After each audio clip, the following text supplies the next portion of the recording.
Hello, good morning everyone. Welcome back to my channel fit and fab. मैं आपके लिए एक बहुत ही फ़ायदेमंद वीडियो लेकर आई हूँ, क्योंकि 95% लोग इस चीज़ से परेशान रहते हैं। जैसा कि आपको थंबनेल से पता चल गया होगा, कॉन्स्टिपेशन ये बहुत बड़ी प्रॉब्लम है आज की, और 90% लोग इससे जूझ रहे हैं। और बहुत सारी मैं तो कहूँगी बहुत सारी बीमारियों की जड़ भी यही है। तो आज हम जानते हैं, हालांकि सब लोग बहुत कुछ जानते हैं, बहुत कुछ देख के यूट्यूब पे घरेलू नुस्खे भी आजमाते हैं, और बहुत सारे लोग मेडिसिन पे रहते हैं। बहुत आदत सी बन गई है कि गैस की दवा खाए बगैर वो नहीं रह पाते हैं। ठीक है, तो आज मैं उस टॉपिक पे बात करती हूँ कि किस तरह से इस प्रॉब्लम को हम लोग दूर कर सकते हैं और अपनी ज़िंदगी को आसान बना सकते हैं। क्योंकि इस प्रॉब्लम की वजह से ही हम सब बहुत ज़्यादा परेशान होते हैं और बीमारियों से जूझते हैं। और ये कोई मामूली सी बात नहीं है, कहने को ये बहुत छोटी चीज़ है, लेकिन बड़ी बड़ी बीमारियों की जड़ यही है। तो बात करते हैं कॉन्स्टिपेशन। आखिर कॉन्स्टिपेशन है क्या, क्यों हो जाता है, और ये जिनको है वो किस तरह से इससे छुटकारा पा सकते हैं। देखिए, ये प्रॉब्लम जो है आती ही है हमारे खाने पीने से और हमारी गलत लाइफ स्टाइल से। ठीक है, अगर हम कहीं ना कहीं अपनी लाइफ स्टाइल पे काम करते हैं, सुधार लेते हैं, तो ये इस प्रॉब्लम से हम बचते हैं। लेकिन मेन रीज़न क्या है कि जो भी हम खाना खाते हैं, हमारे अंदर उस खाना खाने को पचाने के लिए एक किस्म का एसिड बनता है, जिसे क्लोरिक एसिड कहते हैं। और ये जो है हमारे खाने को, जो भी हम उल्टा सीधा भी खा लेते हैं, तो ये एसिड उसको गला के पचाता है और हमारे खाने को डाइजेस्ट में आराम देता है। लेकिन यही एसिड जब ज़्यादा मात्रा में बन जाता है तो हमारे लिए प्रॉब्लम क्रिएट करता है। तो हमें किस तरह से क्या करना है, तो सबसे पहले कुछ मेन पॉइंट मैं बात कर रही हूँ, जिनको अगर आप फॉलो करेंगे तो आपको 100% आराम मिलेगा। और अगर वीडियो अच्छी लगे, आराम मिले हमारी वीडियो से, जिन लोगों को फ़ायदा हो रहा है, तो प्लीज़ हमें दुआओं में ज़रूर याद रखा करें, और अपने फ्रेंड सर्किल में, रिलेटिव्स में उसे शेयर भी ज़रूर कर दिया करें। और एक मेहरबानी होगी कि आप हमारी वीडियो को लाइक करें। अगर चैनल पे न्यू हैं तो सब्सक्राइब किए बगैर मत जाया करें। तो सबसे पहले बात करती हूँ मैं डीप ब्रीथ की। ब्रीथिंग जो हमारी है, जो सांस लेने का तरीका है, वो हमारे सबका सही नहीं रहता है। ये कहने को बहुत छोटी सी चीज़ है, लेकिन ये बहुत बड़ा रोल अदा करती है। हम लोग क्या करते हैं ना, चलते फिरते उठते बैठते ऊपर ऊपर की सांस हम लोग लेते रहते हैं। ठीक है, आपको एटलीस्ट मॉर्निंग में 5 से 10 मिनट या बीच बीच में जब भी आपको मौका मिले, तो आपको गहरी सांस लेना है। गहरी सांस लेने से क्या होता है कि जो ऑक्सीजन हम अपने अंदर लेते हैं ना, वो छोटी छोटी सांस लेते हैं, वो यहीं तक जाती है। लेकिन जब हम गहरी सांस लेते हैं तो हमारे अंदर तक वो सांस जाती है और अच्छा ऑक्सीजन पहुंचाती है। तो हमें करना क्या है, डीप ब्रीथ लेना है। हमको लेना है सांस गोल आप करके, इस तरह से टंग करिए, और टंग करके हमारे साथ खूब लंबी सांस लीजिए। ठीक है,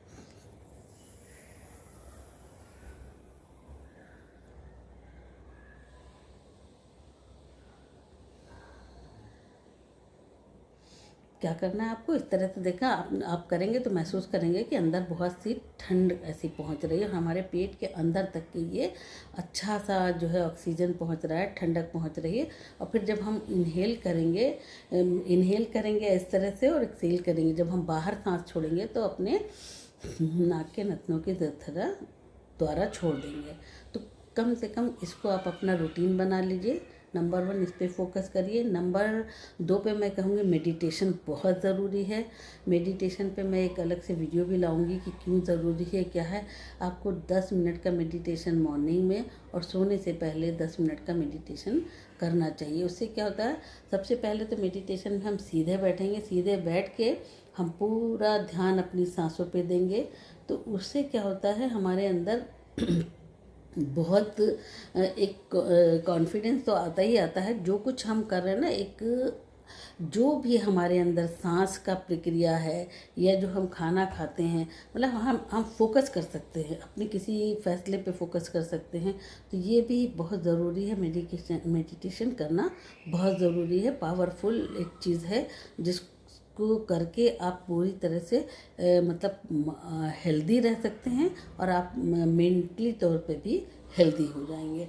और तीसरी चीज़ हम कहेंगे आपसे कि आप थोड़ा सा वर्कआउट, योगा, वॉकिंग इसको अपनी लाइफ में शामिल करें। ठीक है, देखिए आपने देखा होगा कि फौरी तौर पे जब आपको बहुत परेशानी होती है तो बहुत सारे हम लोग घरेलू नुस्खे करते हैं ना, कि जैसे कि हींग है हमारे लिए, अजवाइन है और ब्लैक साल्ट है, ये सब हमको आराम देते हैं।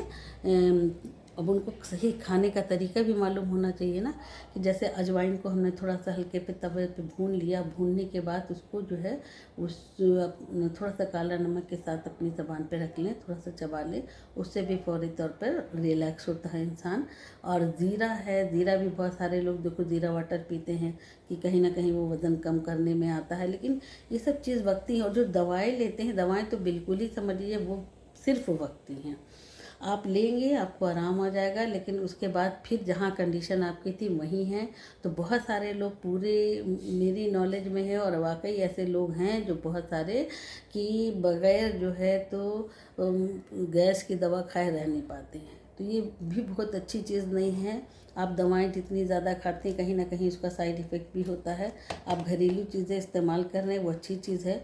तो अपनी लाइफ स्टाइल पे फोकस करें और जैसे कि मैंने बताया अपनी ब्रीथिंग दुरुस्त कर लें, सांस लेने का सही तरीका, मेडिटेशन, योगा, वर्कआउट, मॉर्निंग में टहलना, नेचर से अपने आप को करीब रखना, नेचर से जोड़ना। ठीक है, ये बहुत ज़रूरी है। और सबसे मेन पॉइंट ये है कि कॉन्स्टिपेशन आता कहाँ से है, हम लोग पानी कम पीते हैं।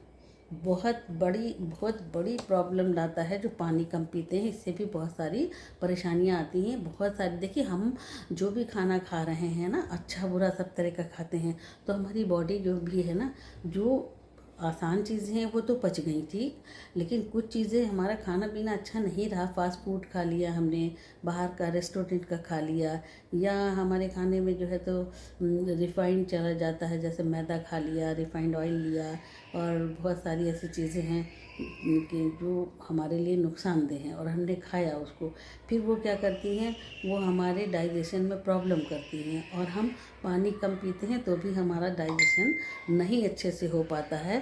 तो पानी पीने का सही तरीका मालूम होना चाहिए, कब पीना है, कितना पीना है और कैसे पीना है, और पर वेट पे कितना लेना है। जैसा कि मेरी पानी पे भी एक वीडियो है, आप जाके चैनल पे देख सकते हैं कि पानी किस तरह से पीना चाहिए और कितना पीना चाहिए। 20 kg पे पर लीटर पानी पीना है, आप अपने वेट के अकॉर्डिंग पानी पिएं। और वैसे भी ये कहा गया है कि 3 से 4 लीटर पानी आपको ज़रूर पीना है। अब सही तरीका भी जान लीजिए कि खाने के बीच में लोग बहुत पीते हैं, खाने के साथ बहुत सारा पानी पी लेते हैं, ये सब तरीके गलत हैं। आप सही तरीके से पानी पीजिए। थोड़ी थोड़ी देर पे आप अपने अलार्म को सेट कर लीजिए कि 30 मिनट पे, 20 मिनट पे या 1-1 घंटे पे उठ के हमको पानी पीते रहना है। एक साथ बहुत सारा भी नहीं पीना है और पानी पीने में कंजूसी भी नहीं करनी है। ठीक है, तो पानी पीने से भी आप कहीं ना कहीं इस प्रॉब्लम से बच सकते हैं। और जैसा मैंने कि बताया है कि आपको माइंडफुल ईटिंग करनी है, क्या खा रहे हैं, कितना खा रहे हैं, ये भी आपको ध्यान देना। आजकल हम लोग खाना तो खाते हैं लेकिन बहुत फास्ट लाइफ हो गई, हड़बड़ी में प्यास लग रही है तो याद नहीं है, उठ नहीं पा रहे हैं, काम के चक्कर में पी नहीं रहे हैं, खाना खा रहे हैं तो एक साथ खाना खाते खाते भी बहुत सारे काम चलते हैं। कभी कभी तो बहुत ज़रूरी काम होते हैं, वो करता है इंसान खाते खाते डालना। कभी किसी के पास काम नहीं भी है तो मोबाइल सामने है और टीवी है। तो इस तरह से जब हम खाना खाते हैं वो माइंडफुल ईटिंग नहीं है। हम खाना खाते जा रहे हैं, इसमें क्या है, एक्सेस भी हो जाता है, लोग ओवर ईटिंग भी कर लेते हैं। खाना खाने का सही तरीका है, पूरी फोकस करिए। खाने से आधा घंटा पहले आप 1 गिलास पानी कम से कम ज़रूर पी लें। सलाद खा लें, खाने में आपके दही होना चाहिए। खाने में जो चीज़ें आप खा रहे हैं आप देखिए आपकी थाली में क्या वो बैलेंस डाइट है, जितना आपको प्रोटीन चाहिए, जितना फाइबर चाहिए, जितना आपको फैट चाहिए, क्या है वो, है ना। ये सब चीज़ों की भी मालूमात हमको बहुत ज़रूरी है। जब हम इन सब चीज़ों पे फोकस करते हैं तो हमारा डाइजेशन अच्छा होता है। डाइजेशन अच्छा हो जाता है तो हमें गैस की शिकायत, जलन, एसिडिटी ये सब नहीं होती है। और टाइमली खाना खाएं। खाना खाने का भी टाइम होता है, जैसे कि आपका एक टाइम फिक्स होना चाहिए, आपकी बॉडी में अलार्म होना चाहिए कि जैसे हमें 8 से 8:30 में, या कभी देर हो गई तो 9 के बीच में हमको अपना ब्रेकफास्ट फिनिश करना है, ठीक है। एक ये चीज़ हो गई। दूसरा, आप जो मिड डे जो है मील है, जो आपका दो बड़े खानों के बीच में आपका जो स्नैकिंग टाइम होता है, उसको मिस नहीं करना है, उसको भी लेना है। क्या होता है ना, कभी कभी हम लोग लंबा टाइम कर देते, खाना खाने में बहुत लंबा कर दिया, उससे भी गैस बनती है। बहुत लंबे टाइम खाली पेट रह गए, उससे भी गैस बनती है। और कभी कभी हमने खाना तला भुना बहुत ज़्यादा मसाले वाला खा लिया, उससे भी गैस की प्रॉब्लम होती है, ब्लोटिंग होती है और हमें जलन होती है, एसिडिटी होती है। तो हमें इन सब छोटी छोटी चीज़ों का भी बहुत ख्याल रखना है। माइंडफुल ईटिंग करना है, क्या खा रहे हैं उसको देखना है, सही टाइम पे, टाइमिंग हमारी सही होनी चाहिए। और लेट नाइट खाना नहीं खाना है। लेट नाइट खाना खाने से भी हमारे जो है बहुत ज़्यादा हमको गैस की प्रॉब्लम होती है, इसलिए लेट नाइट खाना नहीं खाना है। और जो बड़ी उम्र के लोग हैं, ज़्यादातर क्या करते हैं ना, जिनको देखो अगर दूध जो है मिल्क सूट कर रहा है वो तो कोई बात नहीं, चलो पी रहे हैं, लेकिन बहुत सारे लोग हैं जो जिनको दूध बिल्कुल सूट नहीं करता, तो वो उससे परहेज़ करें। डेयरी प्रोडक्ट थोड़ा सा अवॉइड करें, स्वीट ज़्यादा ना लें। मिठाई खाएंगे तो भी आपको एसिडिटी गैस की शिकायत होगी। अपने खाने में शुगर को बिल्कुल बाय बाय कर दें, ठीक है। मीठा से परहेज़ करें। और आपको, जैसे कि लोग डरते हैं कि हम ऑयली खा लेंगे, तो ऑयली में आपको खाना देसी घी खाना है, वो भी कहीं ना कहीं आपके डाइजेशन में आपको बहुत ज़्यादा फ़ायदा पहुंचाता है। आपको रिफाइंड ऑयल से बचना है, बहुत ज़्यादा नहीं खाना, लेकिन एटलीस्ट दिन में आप 1 चम्मच तो देसी घी लेना बहुत ज़रूरी है। आपकी बॉडी में की नीड है ये। जब आपके अंदर गुड फैट होगा तो बैड फैट रिड्यूस होगा। आपको बैड फैट से बचना है, गुड फैट लेना ही लेना है, ठीक है। वो आपकी आइज़ के लिए, आपकी स्किन के लिए, आपकी जो है जॉइंट्स के लिए, आपको कहीं ना कहीं बहुत ज़रूरी होता है कि आप जो है ओमेगा 3 यानी फैटी एसिड, ओमेगा 3 जिसको हम कहते हैं कि अच्छा गुड फैट, वो हमारे अंदर जाना बहुत ज़रूरी है। हमें उन चीज़ों से परहेज़ करना है। अब यहाँ पर हम फिर वही बात करेंगे, फ्रूट ज़्यादा आपको लेना चाहिए, वेजिटेबल्स का ज़्यादा यूज़ करें। आपको सीड्स वगैरह लेते रहें। अभी आपकी देखिए गर्मियाँ हैं, गैस की शिकायत बहुत ज़्यादा हो जाती, तो आपको वाटरमेलन सीड है, पम्पकिन सीड है, ये कहीं ना कहीं आपको बहुत ठंडा पहुँचाते हैं, ठीक है। सनफ्लावर सीड है, ये सीड्स आप ज़रूर इस्तेमाल करें। अब जैसे लोग कहते हैं अजवाइन गर्म होती है, अलसी फ्लैक्स सीड गर्म होता है, तो अगर आपको उसकी तासीर है तो आप थोड़ा कम कर दें, लेकिन ऐसा नहीं है। आप वो मौफिक भर थोड़ा छोटा करके, जैसे आपने अजवाइन को, आपकी शिकायत हो रही है गैस की, तो आप थोड़ा तवे पे भून के उसको फ़ौरन, या तो हींग भून लें तवे पे, हींग लेंगे तो हींग डाइजेशन में बहुत अच्छा काम करती है। मैं तो कहती हूँ जितनी लेडीज़ हैं वो अपने खानों में हींग का इस्तेमाल ज़रूर किया करें। जो भी आप छौंका लगा रहे हैं, तड़का लगा रहे हैं, उससे क्या होता है, आपका खाना थोड़ा हल्का हो जाता है, वो हज़म करने में आसानी हो जाती है। तो जो छोटी छोटी सी बातें हैं उन पे फोकस करिए, और अपने आप को, लास्ट में मैं कहूँगी, जो आप एक अच्छी वाली नींद दीजिए, स्ट्रेस रिमूव हो जाएगा, रिड्यूस हो जाएगा उससे। जब आप अच्छे सोएंगे, अच्छे से आराम करेंगे, तो भी कहीं ना कहीं आपका खाना ज़रूर अच्छी तरह से हज़म होगा। लेट नाइट ना खाएं, और एक सही तरीके से कम 6 से 7 घंटे की नींद दें। फिर आप बताइएगा कि आपको जो है, आपको मतलब छुटकारा मिला गैस से कि नहीं। जिनको भी गैस की शिकायत है वो अपनी मेडिसिन को थोड़ा सा बाय बाय करें, इन सब अच्छी आदतों को अपने अंदर शामिल करें, लाइफ स्टाइल पे काम करें और हमेशा हमेशा के लिए इस बुरी बला से छुटकारा पा जाएं। Thank you so much, bye bye. फिर मिलते हैं अगली वीडियो पे।